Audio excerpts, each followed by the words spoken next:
Bien, ahora siguiendo con las opiniones que estoy dando acerca de lo que está pasando con el sistema judicial salvadoreño, como lo dije anteriormente, antes de hacer como, como una aproximación de por qué la organización judicial ha llegado a este nivel, sobre todo en el ámbito de la represión a los grupos delincuenciales conocidos como pandillas o maras.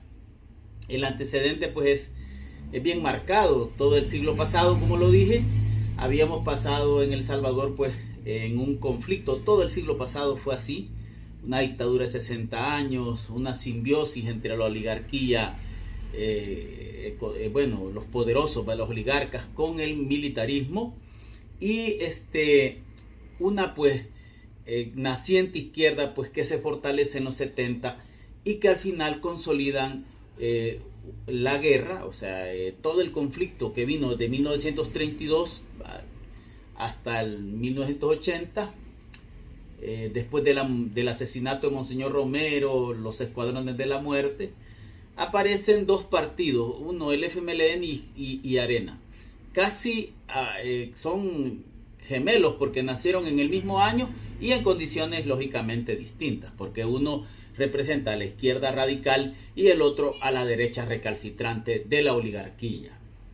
Estos partidos o estas fuerzas antagónicas pues se van al choque visceral y la guerra pues se extiende y tuvimos un conflicto severo que nos llevó a una descomposición social de gran magnitud. Fue en esa época que empezaron a crearse las maras. O sea, las maras aparecen como pleitos entre grupos de estudiantes. A veces se agarraban a pedradas en el centro de San Salvador. Habían pequeños grupos en las colonias. Pero la migración que propició la guerra, luego pues los que se fueron, los muchachos, los niños, fueron a meterse a barrios donde habían estas estructuras pandilleriles allá en Estados Unidos, sobre todo en Los Ángeles, y empezaron a migrar, a traer la cultura de las pandillas. Empezó a crecer aquello, se expandió. Cuando vino la década de los 90, se firman los acuerdos de paz, y con los acuerdos de paz se logra supuestamente entrar a un nuevo juego de la situación política y social, aunque lo social estaba totalmente desestructurado, había marginación, pobreza, y en ese momento las pandillas tenían caldo de cultivo porque eran como el producto natural de toda la descomposición social que tuvimos por la guerra. En la guerra hubo desplazamientos, desapariciones de muchas personas, asesinatos, grandes masacres. Hay unas masacres que aún hoy en día hay juicios que están activos por eso. Entonces las pandillas se expanden, pero estas dos fuerzas, la izquierda y la derecha, crean como un acuerdo, se dan palmadas de espalda y todo va bien. Sin embargo, con el tiempo pues se consolidó primeramente pues unos gobiernos, en primer lugar de Arena. Estuvo 20 años de mucha corrupción, robaron a lo salvaje, como dicen.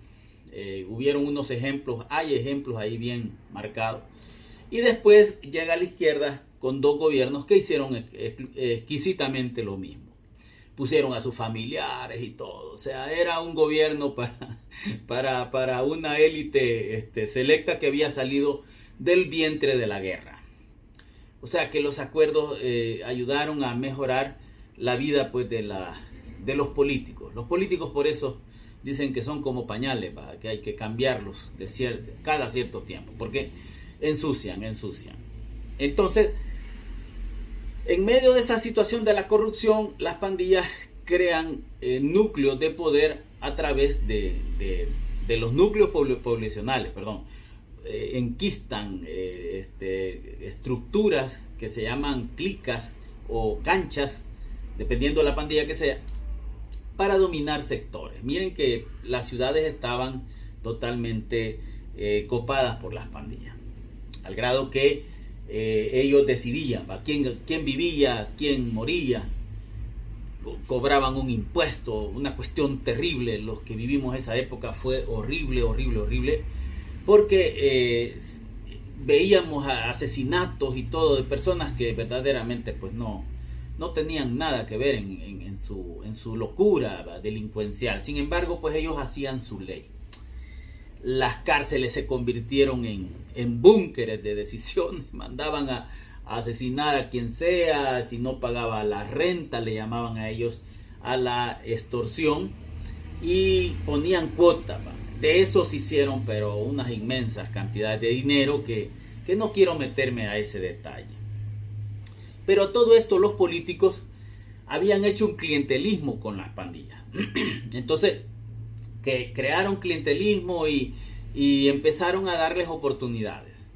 Algunos alcaldes tenían estructuras pandilleriles en sus alcaldías, y eso nadie lo puede esconder, o sea, se sabe, nadie lo puede negar, todos sabemos eso en El Salvador. Entonces las pandillas se convirtieron en un poder paralelo al poder del Estado. Era una cuestión tremenda la que estábamos viviendo, y nadie podía frenarlos, y había como una hipocresía. Mientras tanto, los políticos negociaban con los pandilleros acerca del caudal por las elecciones, que eran como los pandilleros condicionaban a las poblaciones, tenés que votar por esto, si no te vamos a matar. Entonces los pandilleros tenían su negocio, pero aparecen unos videos, y eso pues todos fuimos testigos de eso, de que los políticos llegaban y entregaban maletadas de dinero. Hasta se les filmaron contando el dinerito del erario público que le entregaban a los sinvergüenzas criminales de las pandillas. Entonces, como la cuestión de los asesinatos y todo se extendió, o sea, se volvió una constante en El Salvador, llegamos a tener el índice de homicidios más alto del mundo. O sea, El Salvador llegó a tener el primer lugar en eso. Y desde las cárceles, pues ellos, los jefes de las pandillas, eran los jefes y señores. Las cárceles eran feudos de poder. Ellos decidían quién vivía, quién moría, y además dirigían a los que estaban afuera para que mantuvieran el negocio tal como ellos pues lo habían dispuesto. Sobre todo en el caso del sicariato y en la extorsión. Era una cuestión tremenda. Tenían un lavado de dinero, pero estaba a la vista. Todos sabían de que había lavado de dinero en las pandillas para que la industria del asesinato, de todo lo que hacían ellos, pues creciera. Era una cuestión bien tremenda. Entonces los gobiernos, primero los gobiernos de Arena, trataron de frenar eso con dos planes. Uno que se llamó Mano Dura y el otro Super Mano Dura. Uno con Francisco Flores y el otro con Elías Antonio Saca. Dos presidentes que uno después del otro. Pero era hipocresía. Agarraban al montón de pandilleros y luego los liberaban. O sea, una cuestión que, ¿para qué les digo? Era pura propaganda. Pero dando esas noticias de que miren, ahora ya es la verdad, ya no vamos a acabar con esto, estaban negociando tras bambalinas con ellos, dándoles las maletadas de dinero y todo. Entonces la gente estaba cansada, estaba muy cansada de ese fenómeno, de esa manera en el que se estaban llevando las cosas. Y por eso, cuando aparece la figura del presidente Nayib Bukele, toda la gente pues vio que había la oportunidad de cambiar a esa vieja estructura, esas viejas extremas, desgastadas, corruptas. Es que ya nadie les creía, y nadie les cree. O sea, por eso están como están.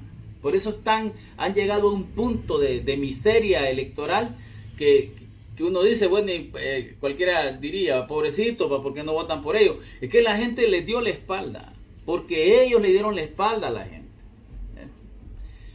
Ahora, cuando gana Nayib Bukele en el 2019, en febrero parece, comienza con un plan de control territorial. Empieza un plan que lo dividió en 7 etapas, que todavía está en camino eso. Y los delincuentes mareros que tenían todavía poder en las cárceles, es más, ellos hasta los sacaban a pasear, o sea, los entrevistaban en foros especiales ahí, porque habían llegado a tener ya una condición como de, qué sé yo, de cierto rango social, cuando hemos visto que los delincuentes llegan a tener rango social, pero eso pues, si ustedes revisan en YouTube, van a ver eso. El Salvador estaba convertido en eso, estaba tomado por las pandillas. Entonces el presidente Nayib empieza ahí y viene en una arremetida de los pandilleros. En un fin de semana matan casi a 87 personas, parece. Y ahí es cuando se instaura el régimen de sección. Yo quiero, antes de hablar del régimen de sección, porque quiero hablar desde una perspectiva no pasional, ni tampoco que yo estoy hablando a favor de estos, sino que es lo que yo he visto, porque yo soy abogado, yo trabajo en eso, yo voy a los tribunales a cada rato, me saludo con un montón de abogados. Es más, aquí algunos me van a ver y van a decir, ve, ahí está Sergio, lo vi la semana pasada en los tribunales, y sobre todo en ese tribunal del crimen organizado, que ya voy a entrar a esos detalles. Con el gobierno de Nayib Bukele, bueno, quiero hacer un paréntesis antes de entrar de lleno al tema. Ha habido un gran desarrollo. O sea, yo, miren, como estaba exiliado por el problema en las pandillas, yo me exilié, me fui para Uruguay con mis hijos porque había una situación ahí muy delicada, porque me podían matar si me quedaba. Pero el país se desarrolló, está bonito el país. Yo, miren, lo disfruto. Hoy todos los que andamos en la calle, el país está seguro. Yo realmente, miren, ha hecho una gran obra por el país, el centro histórico, el desarrollo turístico, un montón de turistas. Yo encuentro bastante vehículos de Honduras, de Guatemala, personas de Europa, de Estados Unidos, México. Y eso pues es por la situación en la que estamos. Entonces, pero ¿cómo es que se instaura el régimen de sección? Y ahí quiero entrar porque tenemos todo ese desarrollo, esa seguridad, una situación que sí estamos muy agradecidos, pero a costa de una situación que debe ser vista con mucha objetividad, porque está bien garantizar la seguridad del país y de los ciudadanos, yo estoy muy de acuerdo, pero garanticemos el respeto a los derechos fundamentales. Y ahí es donde quiero entrar con algunas cosas que deben ser valoradas. Y no quiero dirigir esto aquí a criticar al presidente Nayib Bukele. Es algo que tiene que ver con la administración de justicia. Porque voy a dirigir esta exposición no a criticar al presidente y a decirle esto y lo otro, pero sí voy a retomar algunos asuntos que tienen que ver con su gran popularidad, porque él cuando gana domina el ejecutivo, claro, el presidente tiene toda la mayoría hasta ahora, a esta fecha, en el legislativo, y empezó a suceder una situación con el órgano judicial que lo volvió dócil a sus decisiones políticas. Y ahí es donde entra la situación de riesgo, porque los procesos no son acciones administrativas, son situaciones de pesos y contrapesos que deben ser consideradas porque se están valorando los derechos de los ciudadanos, se están sopesando en la balanza de la justicia. Y ahí hay una serie de mecanismos, llaves y candados que los abogados conocemos muy bien cómo funciona eso. Hay juicios que dan sorpresas y uno pues hasta a veces le clavan el puñal de que perdiste un juicio y uno va a los a los tribunales de alzada a presentar la apelación, se va a la corte a pedir un habeas corpus, esperando pues que vean ese peso y contrapeso, ¿va? Y observen que puede haber una oportunidad para no vulnerar derecho. Entonces, esta cuestión es lo que yo quiero expresar como delicada dentro de lo que es la administración de justicia. Muy agradecido con el presidente, pero los asesores políticos que han tirado algún tipo de criterio de cómo deben manejarse los asuntos en cuanto a la administración de justicia pueden tener reveses en el futuro, pueden tener presión en el futuro, porque es un asunto que debe garantizarse el debido proceso para cada persona. Entonces, con el régimen de sección se establecieron la limitación de varios derechos, y entre los más importantes son derecho a la defensa, que regula el artículo 12. Esto pues al ser capturado la persona es llevada y no hay necesidad de ponerle abogado. El requerimiento fiscal que antes se presentaba en 72 horas, hoy en 15 días.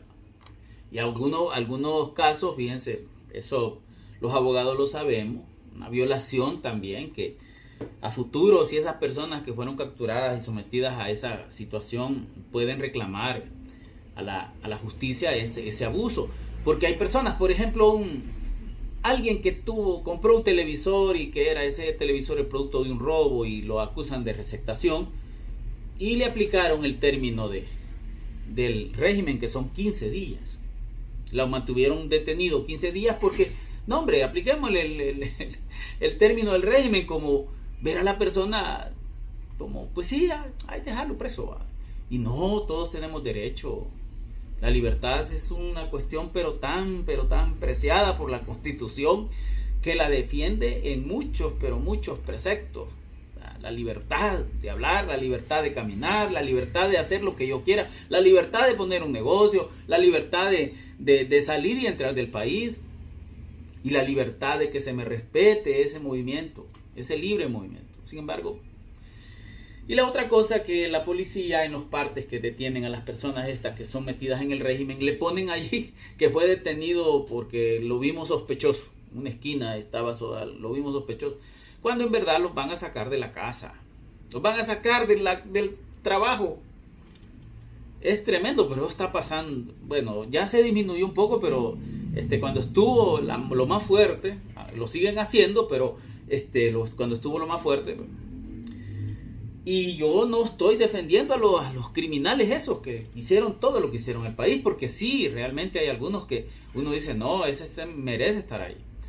Estamos hablando de aquellos que fueron sometidos al proceso porque fueron considerados colaboradores, postes, y donde el proceso tiene muchas aristas, o sea, mucha duda en cómo creerle a un testigo que solo porque diga que es y sin considerar los otros elementos periféricos, aquellos que alimentan la conciencia del juez para decir sí, me ha convencido que aquí hay una situación que debe ser juzgada con elementos de certeza positiva, y este señor sí participó en eso. Pero solo decir que no va sepa y agarrarlo al estilo de los años 60, 70, cuando eran capturadas las personas de esa misma manera, no es correcto. Es una cuestión que debe ser revisada y debe ser ponderada, porque está bien, si alguien está siendo investigado por algo, hay que investigarlo, y si no tiene ninguna participación, ¿y para qué se le va a estar molestando? Déjenlo libre, investiguemos, revisemos, pero caso a caso, porque todos tenemos derecho a un juicio equilibrado, un juicio en el que se me escuche y que yo sienta que plenamente están viendo mi situación, están valorando mis cosas, y que alguien está viéndolas con suma atención. No que estoy en medio de un gran grupo de personas y allá cuando ya pasa el número 92 me llaman a mí y digo, aquí estoy. Y luego solo un testigo está señalando. Y solo hay la declaración del testigo y un reconocimiento en fotografía, no en persona, sino que en fotografía. Y eso está pasando en El Salvador, en estos juicios que estamos viendo. Pero así están las cosas, y ese principio de defensa que debe ser considerado en los principios fundamentales del derecho no se está atendiendo debidamente. Bueno, después está la cuestión de las de las comunicaciones, la inviolabilidad de las telecomunicaciones que regula el artículo 24 de la Constitución, que también es parte de de uno de los derechos pues que no que ha sido limitado. O sea que todos podemos ser objeto de que nos pinchen el teléfono, esa cuestión, y se está haciendo, o sea, un asunto que se está haciendo, y bueno, es parte de la investigación, pero sí lo hacen, ¿verdad? Que lo hagan también en la condición de sopesar aquella situación, ¿va? ¿Será o no será? ¿Va?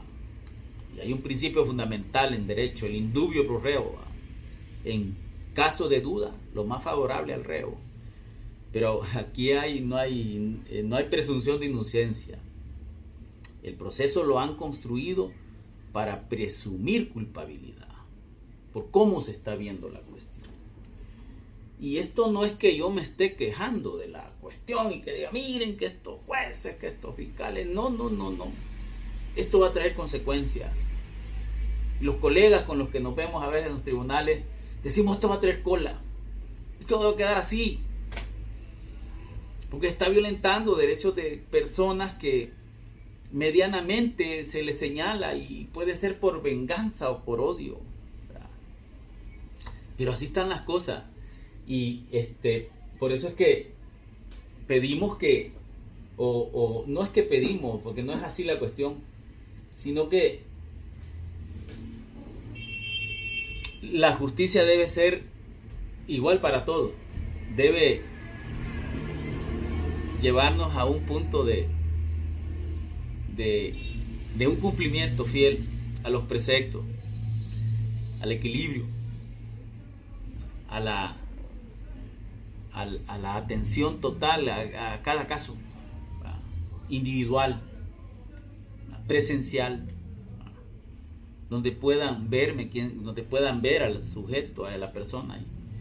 Y no quiero decir con esto pues que el sistema de las videoconferencias, que así se hace, pues sea malo, pero a lo que estoy llegando es que es necesario crear condiciones más favorables para un juicio justo. No más favorables para dejar los libros, no, para un juicio justo.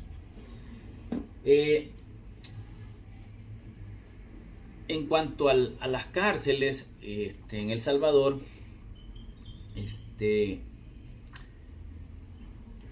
en ninguna cárcel puede llegar un familiar a visitar a su familia, al reo que está ahí.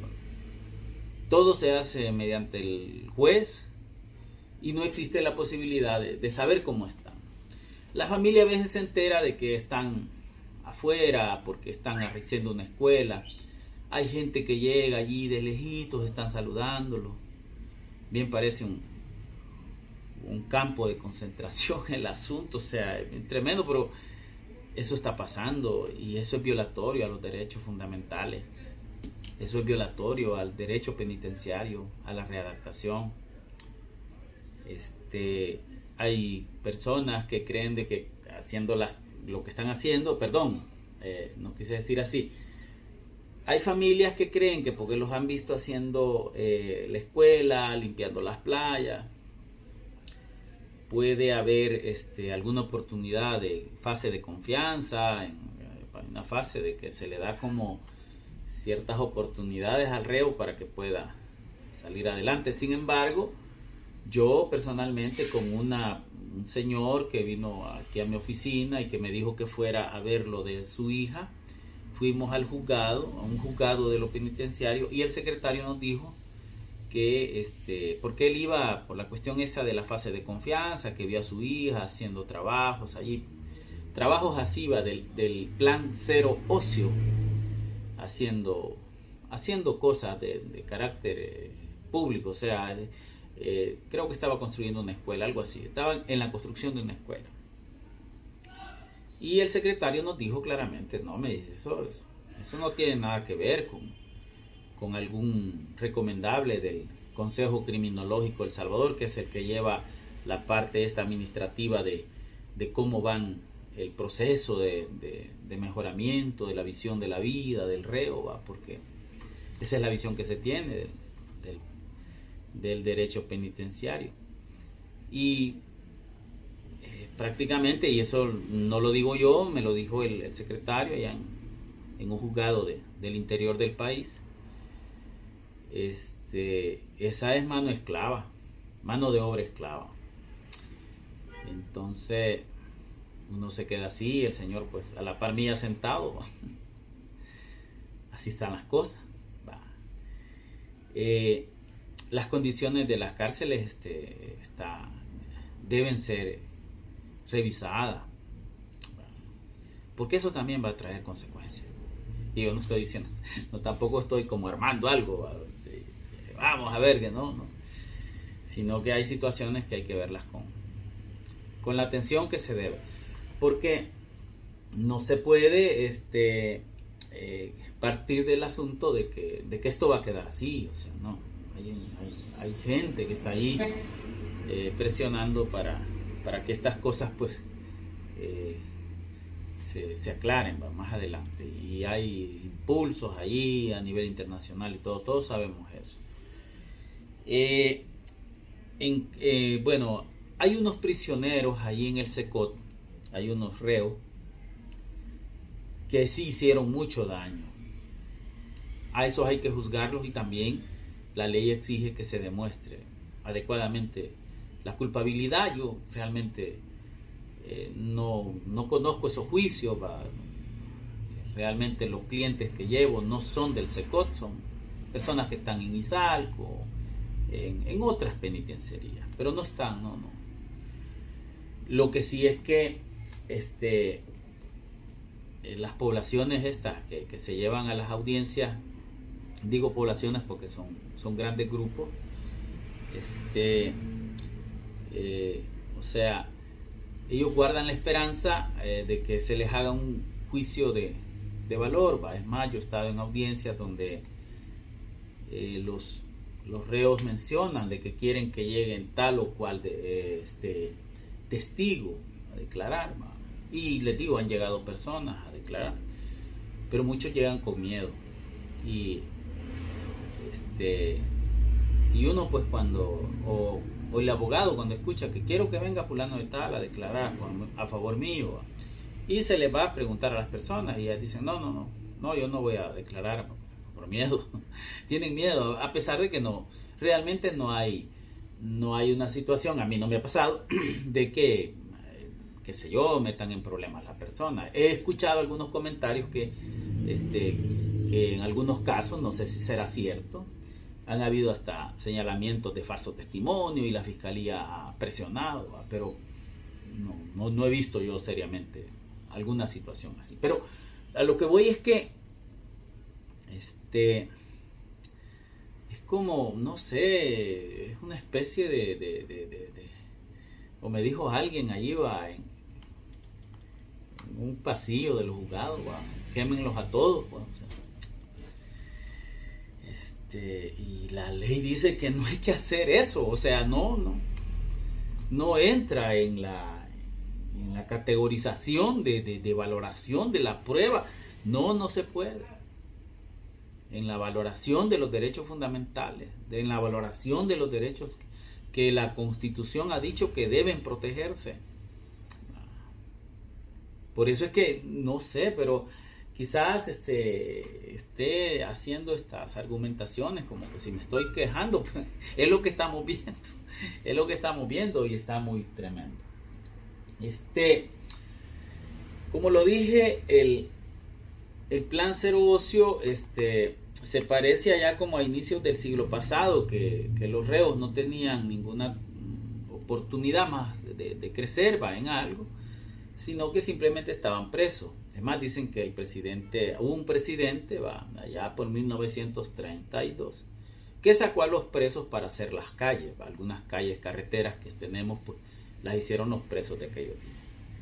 Y de este esfuerzo que hacen los muchachos, como ya lo dije, a mí un secretario me dijo que eso no tiene ninguna vinculación con lo que es el proceso que puede llevar el Consejo Criminológico para que ellos pues puedan tener una oportunidad dentro del proceso de su encarcelamiento, que les dé pues más adelante pues alguna garantía, poder tener una libertad condicional, visitas a la familia de fines de semana, por lo menos, ¿no? O que le sumen 2 días a uno, que esa era una de las condiciones, cuando alguien se sometido a trabajos así, sumar por cada día, a hacer como que son 2. Pero averigüen y verán que lo que estoy diciendo es cierto. No es una cuestión que yo me la estoy inventando porque, no me vale, yo quiero, y me pongo bravo. No. Es de justicia para aquellos que deben tener justicia en este país. Bueno, esto del régimen ha hecho varias cosas. Se han reformulado el código penal, se ha reformado los delitos que tienen que ver con el patrimonio, la estafa, el hurto, le han subido penas, no se pueden conciliar, antes eran conciliables. La fiscalía no se le puede proponer una salida alterna, como, una conciliación, hasta eso no se puede ahora, que delitos conciliables, en los casos que son comunes. Una suspensión condicional del procedimiento, que antes se podía, hoy solo procedimiento abreviado.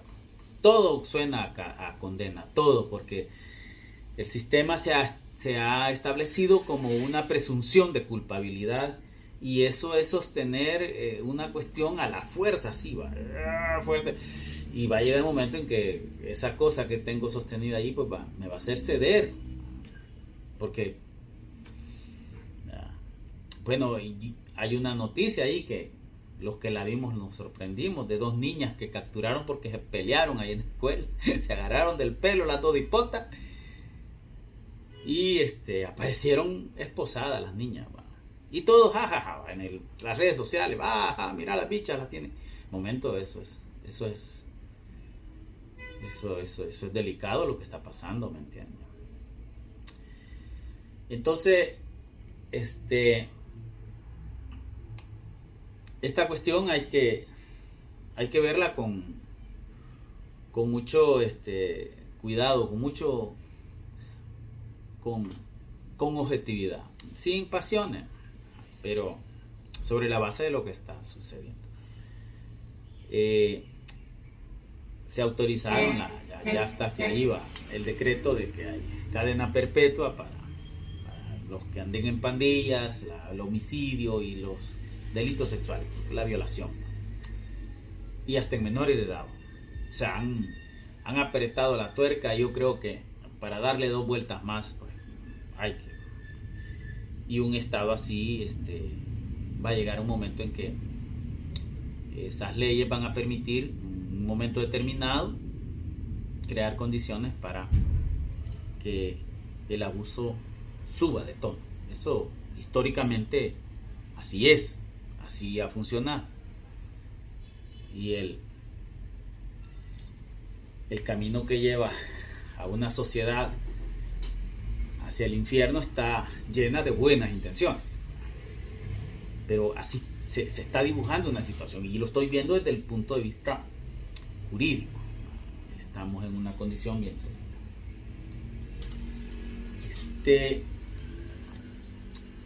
en el, en el Centro Judicial contra el Crimen Organizado, bueno, los abogados pues ya todos sabemos que vamos a perder, o sea, es una cuestión que ahí está, o sea, algunos le han puesto nombres bien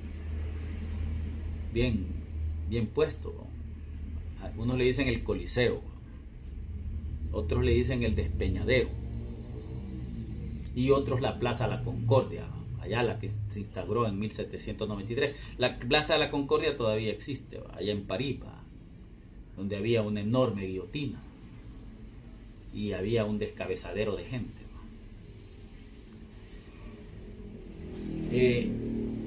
Las audiencias son masivas, hay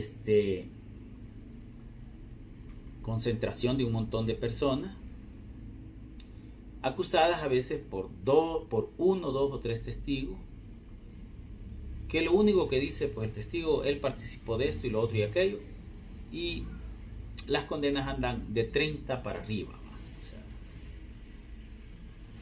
algunos yo he estado en algunos juicios donde la fiscalía ha presentado elementos demostrativos independientes del testigo, que sí, esto no dice wow, que aquí sí lo tienen bien identificado como parte de la estructura, porque además de presentar los elementos de por organizaciones terroristas o agrupaciones ilícitas, hay elementos que demuestran que participó en otros delitos y que era parte de la estructura. Pero hay personas, que una gran parte, que son señalados por el testigo, dice así el testigo. Sí, por ejemplo, una cosa que quiero aclarar, no declara el testigo, porque la prueba la estipulan. ¿Qué quiere decir la estipulan? Que él declara aparte en una audiencia antes de la audiencia esta abierta única que le llaman, audiencia única abierta, da la declaración donde señala todo y luego la declaración es introducida al juicio y el juez, claro, él por procedimiento dice, quieren que estipulemos la prueba, quiere decir, quieren que lo que declaró el testigo en la acta sea lo que sea, se considere como parte de la declaración del testigo, como su declaración como testigo. Y por lo general los abogados pues dijimos que sí, porque de todos modos es una cuestión que aunque se diga no, pues si lo llevan al testigo va a ir a identificar a la persona, pues que iba a ir a decir lo mismo, y que es lo que generalmente, bueno, en los casos que yo he tenido, dice, yo lo vi que era el poste, que era daba información, decía cuando la policía entraba informaba cuando la policía entraba a la colonia y le informaba a un fulano de tal ahí va. Y sé que estuvo en la pandilla desde tal tiempo a tal tiempo. Y con eso, condena segura. Y que lo reconoció en fotografía. Cuando la ley exige que debe ser por medio de reconocimiento de persona. Hay una cosa de la ley del crimen organizado que se quitaron las 3 audiencias. Se quitó la audiencia inicial, la preliminar y se quitó la vista pública. Hoy solo está la imposición de medidas, y luego se hacen las diligencias que uno como abogado defensor presenta, que se le haga un estudio social, entrevista de testigo, la declaración indagatoria, presenta recursos y todo. Y luego señalan la audiencia. Cuando ya la fiscalía presenta el requerimiento, señalan la audiencia única abierta. Hay una cosa, fíjense, que este proceso que llevan los tribunales del crimen organizado se parece mucho a lo que se hacía en el viejo sistema que teníamos allá por 1973, que bueno, que fue inició en 1973 el nuevo Código Procesal Penal. En ese código de ese tiempo, el juez instructor o el juez sumario, el juez del sumario, el juez de lo penal, así le llamamos, investigaba y hacía la audiencia de vista pública. O sea, él hacía todo, el juez hacía todo y el fiscal era un mero acusador. El sistema se parece mucho porque aquí se eliminaron esas instancias que hay de los jueces, y fíjense que es prohibido por la ley. Les voy a leer qué es lo que dice el artículo 4 del Código Procesal Penal en cuanto a esta situación, porque uno dice, bueno, pero si esto ya lo superamos hace años, hace años ya esto ya ha sido superado. Dice imparcialidad e independencia judicial, artículo 4, inciso segundo. Un mismo juez, dice, no puede administrar justicia en diversas etapas, instancias o grados en una misma causa. Y esto es lo que se está haciendo ahora con esto del régimen, de la ley contra el crimen organizado. Un solo juez ve todas las etapas al final. Y claro, hay una cámara que es donde van las apelaciones y todo, y está la corte también para ver los habeas. Pero los habeas, pues sí, y los intentos que se hacen ahí, pues también pues fracasan, a pesar de que uno puede demostrar que puede demostrar que hubo una detención ilegal. No pasa. ¿Cómo está el debido proceso en el crimen organizado? Quizás déjenme leer acá lo que dice, lo que he notado aquí para explicarlo. La audiencia única abierta pues queda abierta.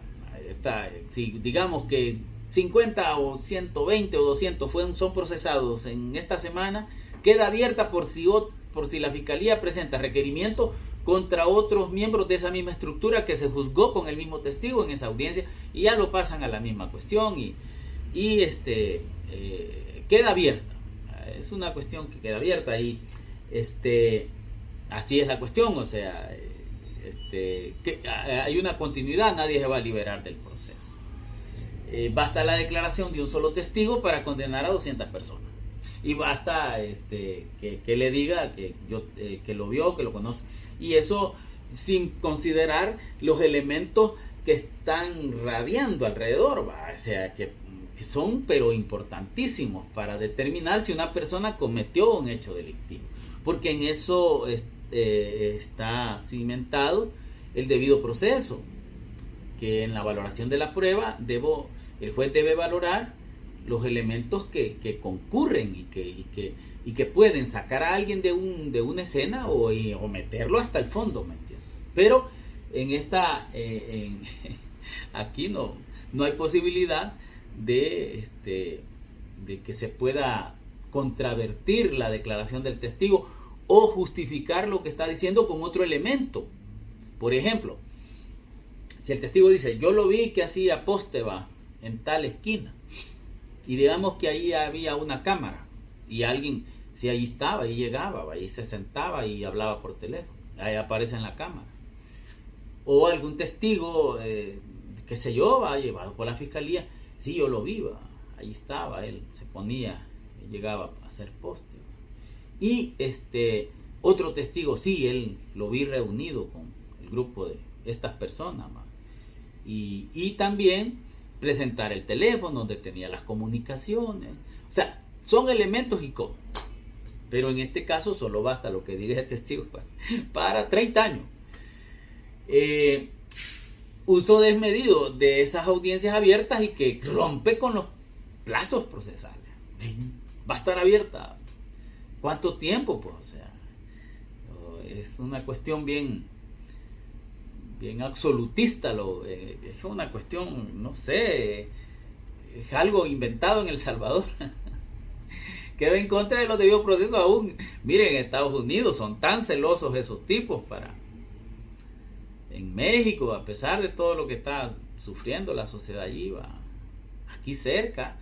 Claro, hay una situación de que El Salvador ha cambiado, pero no se puede justificar que estamos bien, que estamos mejor, pero sobre esta sombra que cubre todo el asunto. Por lo menos en esta gran redadas que han hecho de 90,000 de personas, más de 90,000 personas, por lo menos unos 30,000 a 40,000 de esos que están presos son inocentes. Ahí deben, y si no son inocentes, fueron introducidos de manera inadecuada, no se está valorando la prueba adecuadamente. Los juicios masivos son opacos, ¿va? Se han documentado macroaudiencias virtuales ahí, ¿va? Que simultáneamente pues están desde varios penales, y donde ni se ve la cara de las personas, pues, o sea, no se puede ni, o sea, es una cuestión muy difuso todo aquello que se está haciendo. Un solo juez pues ve todo el proceso. Yo conozco jueces probos, yo realmente doy fe, así les digo, conozco jueces que yo los he conocido en un pasado, están ahí, y quizás pedirles conocen de derecho y hay que hacerlo cumplir, porque el derecho, como hay cosas que no se olvidan, y es mejor hacerlo cumplir ahora.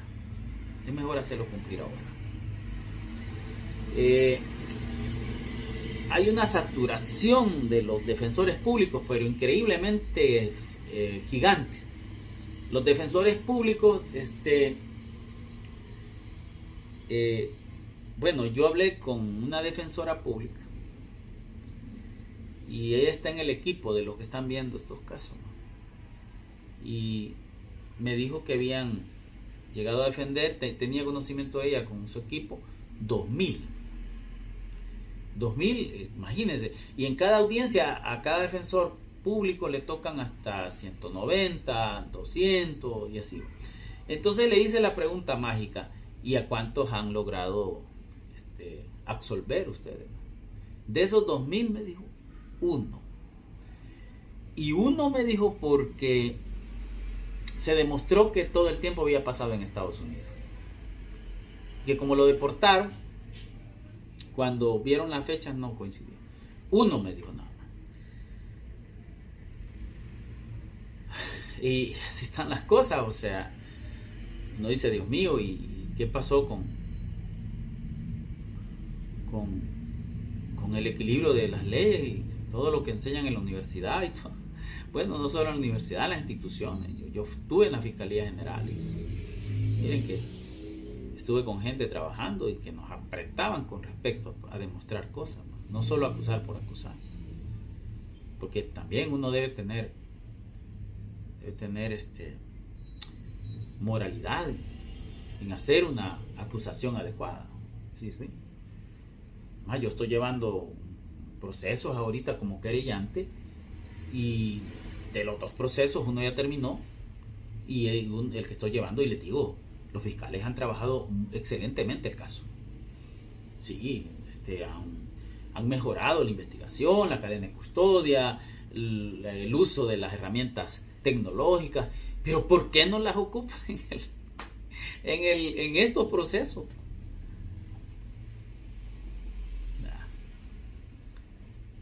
Entonces, miren que los políticos nos han llevado a situaciones bien tremendas. Los políticos son los que han hecho la guerra. Todas las guerras han hecho por los políticos.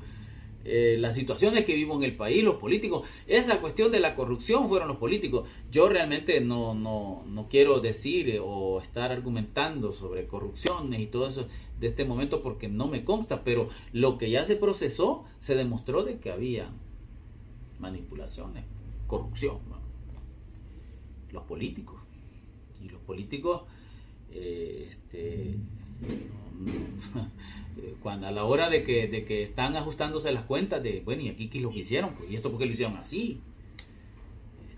Son los que menos están ahí presentes, viendo el daño. Yo cuando fui fiscal realicé unas excavaciones allá en un cantón, San Francisco Angulo de Tecoluca. Era fiscalito, como decimos, pequeño, era un fiscal Kelo, así, porque algunos ahí salen hablando de los fiscales Kelo. Un momento, yo fui fiscal Kelo, yo fui dundito, anduve ahí aprendiendo, pero me mandó el jefe a hacer las excavaciones ahí, va. Y yo anduve ahí con mi anotación y todo, porque también cuando uno llega a la fiscalía no es que uno es absoluto, ahí lo revisan a uno, se ha hecho bien las cosas, le preguntan, lo llevan a reuniones, le reclaman cosas, mira, hiciste mal esto, que no sé qué, me llamó fulano, que dijeron que vos andabas allá comiéndote una minuta y mientras estabas ahí, la próxima vez, y así, es un trabajo, pues. Entonces yo como fiscalito Kelo llegué y observé y todo.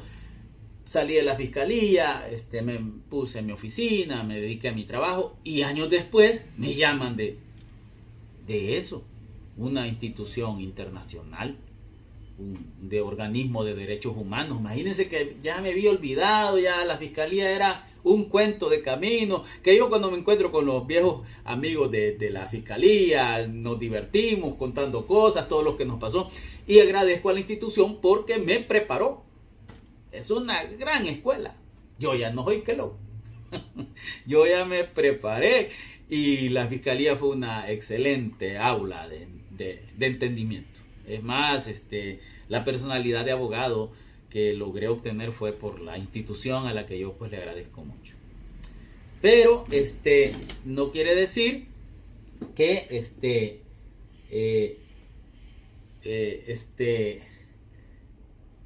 o sea, debo tener cuidado en los procedimientos. Entonces, me acuerdo que me preguntaron de eso, algo, bueno, me llamaron, me asusté y dije, ¿qué pasó? Vaya?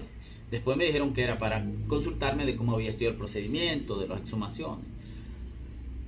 Entonces, si esto sucedió conmigo, que era una cuestión administrativa, ¿qué va a pasar cuando alguien venga a revisar estos casos? Y el Estado ya esté más interesado en aclarar estas cosas. Es decir, miren, ¿y qué es lo que hicieron aquí? ¿Y por qué lo hicieron así?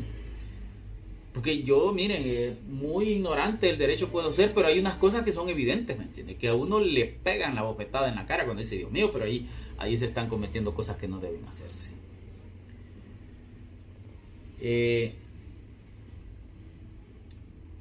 La otra cosa es la condena anticipada. Hay gente que tiene 4 años de estar ahí, ya la condenaron. 4 años de estar presa y la familia no sabe de ellos. Hay algunos que... tremendo. Y yo fíjense que les voy a contar una experiencia que me pasó y que fue bien dolorosa. La cuestión fue así, miren, rápido.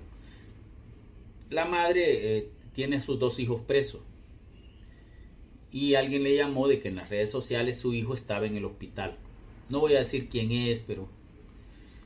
Entonces la señora, desesperada al ver a su hijo en la cama, se fue al hospital y encontró entró diciendo que iba a hacer otra cosa.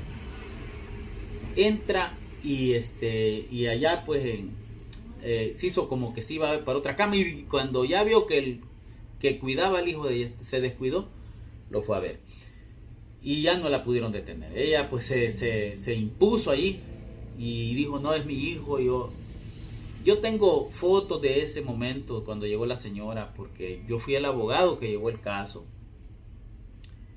Entonces el muchacho, ya muriéndose de un cáncer, tenía no sé si 3 meses o 2 meses de estar en el hospital, y en el tribunal me dijeron que no habían avisado al tribunal de esa situación, y él pues había entrado en esa situación de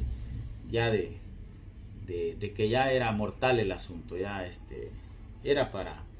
estaba para morirse el muchacho. Las fotos son bien tristes. Entonces yo hice todo lo posible porque se le diera la libertad, las medidas sustitutivas a la detención provisional, y se las dio la juez, se las dio el juez o la juez, no sé si era hombre o mujer, pero se lo dieron. Pero después de una cuestión bien tremenda. Bueno, la señora cuando estuvo ahí hablando con él y trató de sacar información que qué le pasaba al hijo, nadie le daba porque le dijeron que tenían prohibido dar información a la madre de la situación del hijo. Y hicimos todo lo que tuvimos que hacer, lo dejaron en libertad y él pues lo llevaron a su casa, donde falleció a los 3 días de estar ahí. Un cáncer terminal que le dio en el páncreas, ya en la fase terminal, y esto pues tuvo que haber tenido un proceso, no fue de que le surgió de manera espontánea y luego llegó al hospital al día siguiente y luego la mamá no, una cuestión que tuvieron que haber informado y no lo informaron. Ese es uno de los casos que tiene la Comisión Interamericana de Derechos Humanos, porque esas cosas sí deben ser revisadas. Sí deben ser revisadas. No hay duda de que eso es demasiado escandaloso. A pesar de que él murió por una enfermedad que es incurable, que no tiene un origen del maltrato, de situaciones allí, pero era una condición que tuvo que haber sido informada y él pues llevado a condiciones para ver si podía tener antes de que el mal le avanzara, una muerte digna junto a su familia. Pero él estaba allá en una esquinita tirado, muriéndose, hasta que llegó la madre y le dijo: madre, eso me lo dijo ella, que le dijo, yo creí que ella no te iba a ver. Pero así son las cosas. El otro caso que les quiero comentar es el de una señora que la condenan por agrupaciones ilícitas allá por el 2018. Sentencia, y ella había cumplido el todo. La agarran en el marco del régimen y se presenta la sentencia con una excepción por cosa juzgada, así se le llama, que se fundamenta en el artículo 12 de la Constitución y el 9 del Código Procesal Penal, que dice: nadie puede ser juzgado 2 veces por la misma causa. Y se fundamentó y dijo el juez que no, que ellos tienen un criterio jurídico que dicen que se aplica el precepto a los que han sido pandilleros, de que la pertenencia a las pandillas es por siempre permanente, o sea, que todo el tiempo va a ser considerado pandillero, aunque haya salido del mismo proceso. ¿Qué pasó? Que se presentó apelación, la Cámara negó la petición, porque están en la misma cuestión. La pertenencia a las pandillas se conserva en el tiempo y eso es algo que un político lo inventó, ¿me entiendes? O sea, yo no le puedo encontrar otra respuesta. Porque si me voy a los que me enseñaron el derecho allá a la universidad, sentarme con uno de ellos y le voy a remachar el clavo de que ese es un precepto jurídico, me va a decir que soy un ignorante, que quién me ha enseñado esas tonteras, que quién me ha educado. Pero así estamos entonces. La violación de preceptos fundamentales, y entonces eso se va perfilando como grave. Entonces luego vemos que hay una línea de derechos fundamentales que se han venido violentando a través del tiempo: la libertad personal, el debido proceso, estos elementos que les estoy dando y otros. Y esto ha llevado a que gente empiece a buscar los organismos internacionales para que hagan ojo y oído a esto. Entonces tenemos muchas denuncias en la Comisión Interamericana de Derechos Humanos, no solo individuales, sino que colectivas, de grupos de abogados, grupos de derechos humanos, no quiero meterme en que si son de un grupo, de bandos, no, sino que están esos procesos. Yo no estoy en la cuestión esta de ponerme a que quién es el que tiene la razón. No, hay una situación ahí. Entonces, esta cuestión en estos organismos va en camino. Es más, la Comisión Interamericana ha condenado a El Salvador no solo una vez, sino varias veces, por los abusos en la guerra. Y pasados como 10 años aparecen esas sentencias que son una verdadera sorpresa. Bueno, el caso de los jesuitas, pues, y no está activo todavía, pues.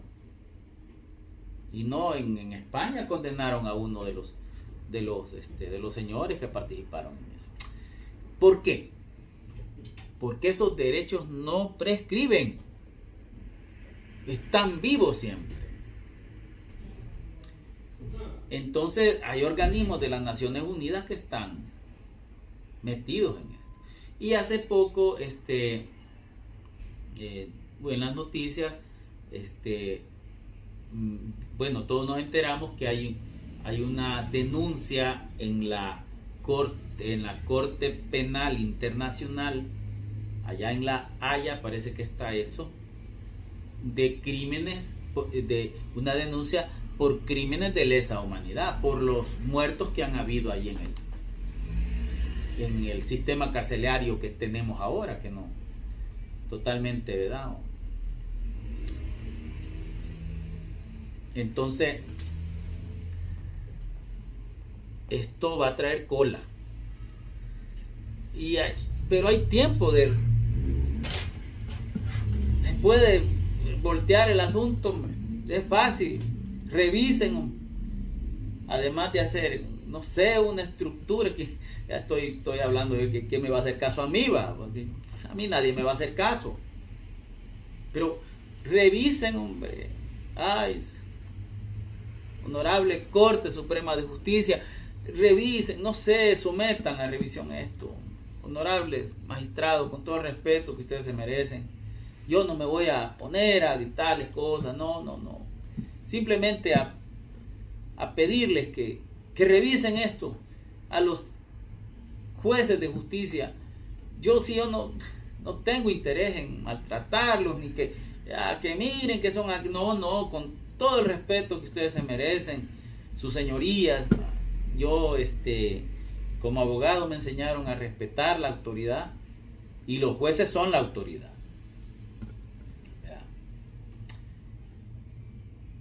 Hagan justicia, velen por el debido proceso, protejan la Constitución, protejan los derechos fundamentales. Todos merecemos que se nos dé un trato justo frente a la justicia. Todos merecemos equidad. Todos merecemos que ser debidamente pasados por el tamiz de la imparcialidad, sin interés político y sin deseo de querer simplemente sacar agua del pozo. Tierra arrasada, quémenlos a todo momento. La ley no hace eso. El espíritu de las leyes, los pesos y contrapesos, los candados y las llaves, las instancias. Hagamos valer el derecho. Muchas gracias. Bueno, esta era mi exposición. Espero que les haya no gustado, por lo menos dar alguna información. Y es una opinión. Yo no tengo que... Soy un simple abogado. Y me gusta lo que hago. Me gusta cuando hay audiencia, representar a mis clientes, darles consejos, ir con la esperanza de que nos va a salir bien las cosas. ¿Entiendes? A veces más vale un mal arreglo que un buen pleito. Mire, arreglemos con él. Véngase, hombre. Tal vez quiere, ya va a ver, hombre. Tal vez le entramos y arreglamos esto y se va este día para su casa en paz, ya a dormir ahora tranquilo.